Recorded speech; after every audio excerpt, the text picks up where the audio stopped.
What if I told you that McLaren, the same team that won the title in 2024, could be sabotaging one of its own drivers today? Strategic error or covert betrayal? What you are going to hear is going to change the way you see Formula One. The 2025 Qatar Grand Prix had all the ingredients to become one of the turning points of the season, not only for the championship, but for Oscar Piastri himself. He was coming off a difficult stage since his last victory in Zandvoort, suffering a drop in performance that many attributed to errors in strategy or lack of rhythm. But since he stepped onto the asphalt of Lusail, everything changed.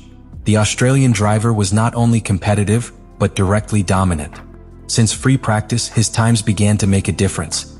In qualifying for the sprint race, he took pole position with an impeccable lap, which combined millimeter precision in the first sector with almost perfect traction in high-speed corners, one of the strengths of the MCL 39. Then in Saturday's sprint, he left no room for doubt. His pace was devastating. He managed the tires intelligently and attacked with just enough aggression to keep rivals like Leclerc and Verstappen at bay, without unnecessarily wearing out their tires. He won with authority. The subsequent radio between Piastri and his engineer Tom Stallard was revealing. You could hear the contained euphoria but also the relief of a team that needed that result. "Nice to be back," Piastri said. And it seemed like it. McLaren was back on top. Everything pointed to Sunday being an extension of that superiority. But then came the main race, and with it the collapse. On lap 7, Nico Hülkenberg and Pierre Gasly were involved in an incident that forced the safety car to be deployed. These types of situations, although chaotic, usually represent key strategic opportunities. And all the top teams knew it. Mercedes, Ferrari, even Red Bull reacted immediately. They made their drivers enter the pits taking advantage of what is known as a free stop, a vital concept in F1 that consists of minimizing the loss of time when changing tires under safety car. It is something basic in modern strategy. However, McLaren made the most controversial decision of the season, not to enter either of its two cars. Nor Norris. Not even Piastri. Both stayed on the track while the rest of the peloton took advantage of the moment to make their first mandatory stop.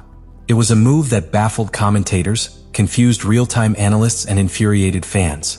The team's official explanation was that its predictive model indicated that there would be a second safety car intervention later in the race. But that prediction never materialized. And the consequence was immediate. Piastri went from clearly leading to being stuck in traffic, losing positions and pace in a matter of minutes. The most frustrating thing was that the MCL 39 had proven throughout the weekend to have enough pace to control the race from the front. And without traffic, with a clean track, he had a huge tactical advantage. But by ignoring that ideal strategic window, McLaren condemned it to a chaotic second stint, in dirty air, fighting with slower cars, without being able to exploit the car's true potential. With each lap, the possibility of victory evaporated. Andrea Stella and Zak Brown came out after the GP to give explanations. Both called the decision a catastrophic mistake. But the damage was already done. What should have been an almost assured victory for Piastri became an irrelevant result for the championship. And even worse, at the beginning of one of the darkest controversies in McLaren's recent history. Because if everything was just a strategic mistake, why was Piastri the most harmed? Why wasn't his situation prioritized when he led with authority? And why hours later were rumors of sabotage beginning to circulate in forums and social networks? The Qatar race went from being a moment of redemption for Oscar Piastri to becoming the epicenter of an earthquake that exposed the deepest tensions within the Woking team. And that was just the beginning. The conflict that erupts publicly in Qatar does not begin that Sunday, or even that weekend. It is the consequence of a silent deterioration that had been accumulating within McLaren for months. An internal tension that began to become visible to the outside when the relationship between Oscar Piastri and the team began to show very specific cracks. And those cracks had a name that was repeated in every discussion, in every theory, in every analysis by fans and experts. Lando Norris. The first clear sign that something was not completely balanced occurred in the run-up to the Las Vegas Grand Prix, when Oscar Piastri's official Instagram account unexpectedly reposted statements by Bernie Ecclestone in which he suggested that McLaren preferred Norris to be world champion rather than Piastri. Ecclestone had said it bluntly, there was a favorite driver within the team, and it was not the Australian. The repost appeared during the early hours of the morning, remained long enough for thousands of fans to capture it on the screen, and disappeared.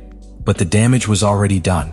When he woke up, Piastri claimed that it had been an accident and that he did not remember sharing it. Despite his explanation, the episode fueled the narrative that was already forming on forums and social networks. All this led to the atmosphere being tense weeks before Qatar. The refueling error only made visible what many already sensed. Piastri was feeling a lack of support. He didn't say it, but the pressure was noticeable in his responses, in his body language, in the way he measured each word when talking about the team. And meanwhile, the networks were filled with theories about invisible favoritism that became more credible every time McLaren made questionable decisions with him. When the strategic disaster in Qatar arrived, everything accumulated for months exploded. What in another context would have been considered a simple operational failure was interpreted as confirmation of unequal treatment. And it was at that moment when public perception changed, from seeing McLaren as the young and ascending team, to seeing it as a structure where internal decisions did not always benefit the best positioned, but rather who the team considered its historical priority. The first hours after the Qatar race were marked by confusion and absolute silence within McLaren. Neither Stella nor Zak Brown offered clear explanations beyond acknowledging a strategic error. But while the team was trying to close ranks, a wave of leaks began to emerge on the internet that completely ignited the debate. The first and most explosive appeared in a video that quickly went viral, where it was claimed to have access to images leaked from the McLaren pit wall during the safety car. According to the narrative of the video, in the midst of decision-making, two predictive models were seen running in parallel, each one showing a different scenario before the appearance of the safety car. One of them indicated that the majority of the cars would enter the pits, taking advantage of the ideal window for the stop. The other projected a panorama where only a few would do so. The disturbing thing is that the McLaren board would have chosen to follow the second model, the one that was completely wrong in its prediction.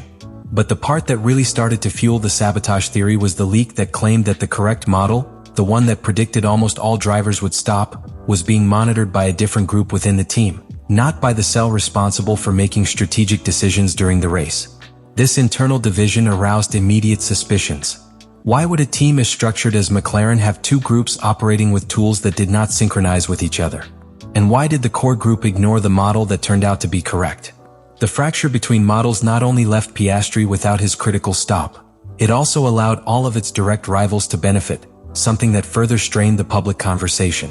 Many wondered why McLaren made the riskiest decision just when Piastri was comfortably leading a race that could have been key to the championship. And the fact that Norris, although also affected, had a more flexible subsequent strategy increased the feeling of inequality. The debate intensified when anonymous messages appeared from supposed members of McLaren who claimed that the pressure to sustain Norris' fight in the championship had led to a tightening of strategies and decisions made with more focus on his long-term career than on the immediate benefit of both drivers. None of those messages could be verified, but they all agreed on one point. McLaren's internal structure was more divided than it seemed from the outside. The engineer was not talking about sabotage as such. He didn't use that word. What he described was something much more subtle, but just as damaging. An internal culture where decisions are made based on a preferred pilot when the situation is ambiguous. Decisions that, although justifiable on paper, systematically end up affecting one more than the other. A chain of micro-decisions that separately seem innocuous, but together form a disturbing pattern. Today, the questions do not revolve solely around whether or not there was sabotage. The real questions are deeper. Is McLaren prepared to manage two very high-level drivers without falling into internal favoritism? Can Oscar Piastri trust that the team will have his back in decisive moments? Or must he race knowing that he will always be at an invisible disadvantage to Lando Norris? And how dysfunctional can a team become when the external perception of impartiality begins to crumble? Let me know in the comments what you think about all this.